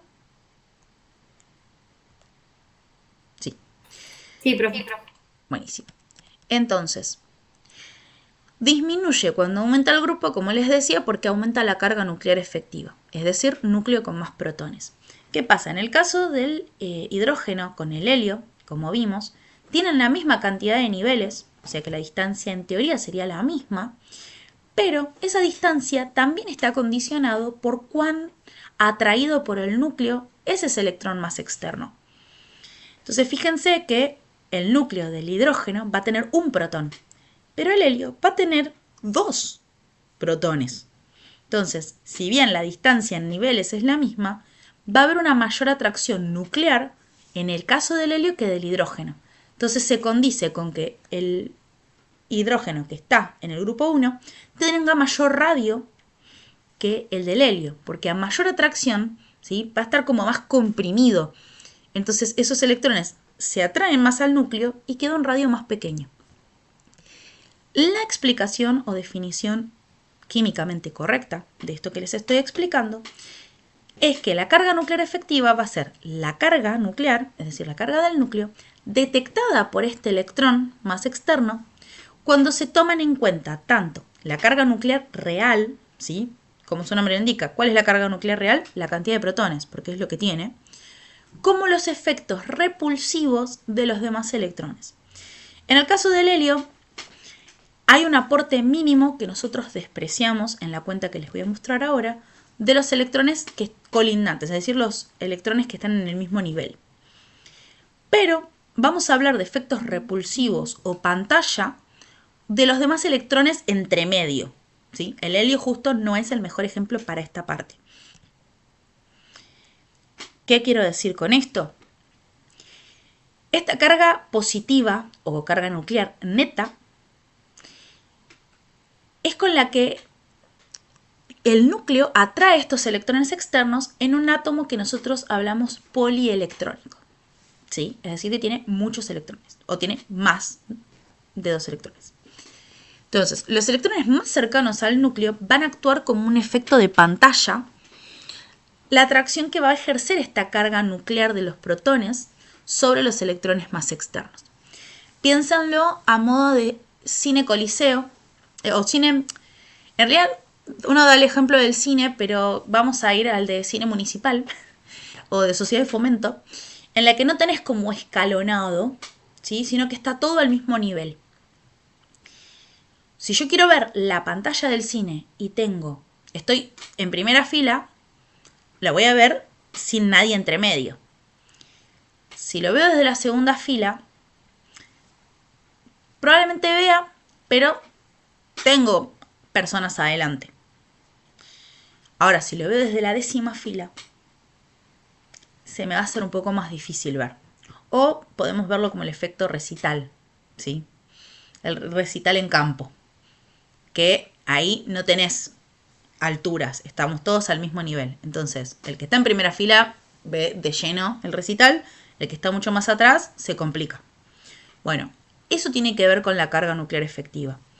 Que los que están a mis costados no me afectan o me afectan poco, pero los que están al frente me afectan. Entonces, a los electrones pasa lo mismo. Los electrones internos van a afectar a esta carga nuclear neta, formando lo que es la carga nuclear efectiva, pero los que están a los costados, para nuestra aproximación, no van a hacer diferencia, ¿sí? O no van a integrar parte del cálculo para sacar la carga nuclear efectiva. Ahora, si uno tiene que comparar en casos que son así medio complejos y la única diferencia son la cantidad de electrones que están a los costados, hay un aporte mínimo. Entonces ahí ustedes dicen, bueno, es por la cantidad de electrones que acompañan. Pero si no, normalmente no aportan. Entonces acá vemos el cálculo que se hace. Entonces los electrones externos van a ser atraídos por este núcleo debido a su carga positiva. Entonces eso en una cuenta, ¿sí? En la cuenta que arman para poder aproximar la carga nuclear efectiva, se representa con el Z, que es el número de protones. Entonces proponemos que la cantidad de protones van a ser la cantidad de cargas positivas con las que se va a atraer el electrón. Y a su vez vamos a hacer una componente negativa, que es esta repulsión por parte de los electrones internos cargados negativamente.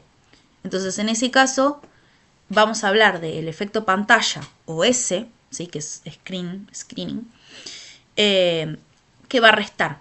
Entonces, con el ejemplo del calcio, podemos decir que tiene 18 electrones internos, 2 externos. Entonces, podemos decir que la carga nuclear efectiva, por su número atómico, va a estar compuesto por el número 20, que van a ser la cantidad de protones o cargas positivas, y de 18 como resta de pantalla porque tiene 18 electrones internos. Entonces, la carga nuclear efectiva final va a ser de más 2. ¿Sí?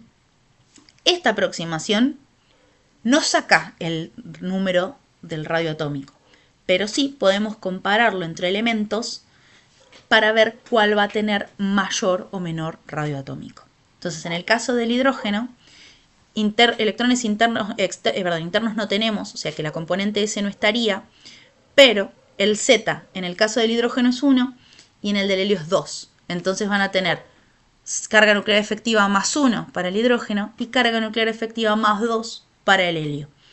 Se cumple igual y ahí podemos ver cuál va a tener un mayor o un menor radio atómico.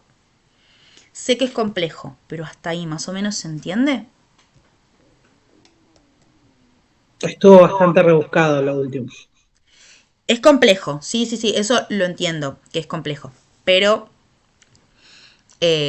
ahora con los ejercicios medio que la teoría baja un poco más y se entiende. Acá les muestro los ejemplos según la ubicación. Y estos son los radios atómicos tratando de ser lo más proporcionales posibles. Y fíjense cómo de arriba a abajo va aumentando el radio atómico y de izquierda a derecha va disminuyendo. ¿Sí? Y acá se explica un poco más en qué nivel están, ¿sí? Cuántos electrones hay en cada nivel, qué carga nuclear tiene cada uno y el radio atómico experimental, cómo se condice con lo que venimos mencionando, que a mayor carga nuclear, menor va a ser el radio atómico. Pero, insisto, la idea es que la clase que viene, después de ver toda esta teoría, podamos repasarla un poco más para que el tema se asiente. Bien, igual por el tiempo vamos a llegar hasta radio iónico. Así que la clase que viene, como nos quedó como muy rejunto todo, vamos a llegar ahora hasta radio atómico. Repasamos la clase que viene, radio atómico, y seguimos con las otras, porque las otras también se explican mucho por esto. Así que vamos a hacer el hincapié que sea necesario. En el caso del radio iónico, y cerramos acá, es que así como el radio atómico va a ser la distancia desde el núcleo hasta el nivel más externo del ion. ¿Sí? Entonces, lo que podemos hacer, o para qué sirve este radio iónico, es para explicar cómo cambia el tamaño de un elemento neutro cuando se ioniza, es decir, cuando pierde o gana electrones. En el caso de un elemento que se ioniza a catión, es decir, que pierde electrones, normalmente termina perdiendo un nivel, ¿sí? Porque estos cationes, recordemos que eran los metales que tenían 1, 2 o 3 electrones en su última capa, y tienden a perder ese 1, esos 2 o esos 3 electrones que tienen. Entonces pierden un nivel, y como dijimos, a mayor cantidad de niveles, mayor radio, o sea que a menor cantidad de niveles, menor va a ser el radio. También, esto que yo les decía, de la pérdida de electrones, el impacto que tienen los electrones del mismo nivel, es que esa pérdida también hace a que vaya disminuyendo el radio atómico. Pero, en vías generales, el caso de los cationes es mucho más sencillo porque, por lo general, el catión estable pierde todos los electrones de la última capa. Y eso se va a entender mejor con la unidad 3, que explicamos qué es lo que sucede o por qué el catión estable es cuando pierde todos esos electrones. Y en el caso de los aniones, tienen un radio mayor que el atómico porque mantienen la misma cantidad de protones, pero se le van sumando electrones. No aumenta la cantidad de niveles. Acá es donde yo les decía que impacta esto de los electrones del mismo nivel, que no lo vamos a poder justificar con la cuenta, sino que va a ser más teórico. Es decir, ganan más electrones, eso genera un mayor distanciamiento entre el núcleo y ese último nivel, pero que todo está aportado por esta ganancia de electrones. En la fórmula que nosotros tenemos no afecta, hay una fórmula un poco más elaborada que integra el impacto que tienen esos electrones de la misma capa, pero a nosotros nos supera. Entonces, con decir, los aniones tienen mayor radio atómico, mayor radio que el atómico, porque ganan electrones en esa última capa, alcanza. ¿Sí?